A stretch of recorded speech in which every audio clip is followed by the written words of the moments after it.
യഥാർത്ഥത്തിൽ ഭയപ്പെടേണ്ടുന്ന ഒരു വിഷയമാണ് വസ്വാസ് എന്നുള്ളത്. അതുകൊണ്ടാണല്ലോ നമ്മളോട് ഇപ്രകാരം ദുആ ചെയ്യാൻ വേണ്ടി പറഞ്ഞിട്ടുള്ളത്, മിൻ ഷർരിൽ വസ്വാസിൽ ഖന്നാസ്, അൽ ഖന്നാസിൻ്റെ അഥവാ ഷൈത്താനിൻ്റെ വസ്വാസിൽ നിന്ന്, അതിൻ്റെ ഷർറിൽ നിന്ന് അള്ളാഹുവിനോട് കാവൽ തേടണം എന്നാണ്.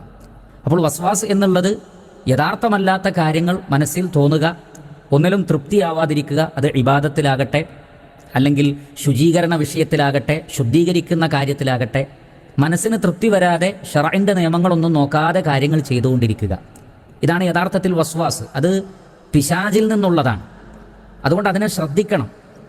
അതിനെ മറികടക്കാനുള്ള മാർഗം നബി സല്ലല്ലാഹു അലൈഹി വസല്ലമ പഠിപ്പിച്ച രൂപത്തിൽ കാര്യങ്ങൾ മനസ്സിലാക്കി അതുമാത്രം ചെയ്യുക. അതിനപ്പുറത്ത് നമ്മുടെ മനസ്സിന് തോന്നുന്നതോ മറ്റുള്ളവർ പറയുന്നതിനോ ശ്രദ്ധ കൊടുക്കാതിരിക്കുക.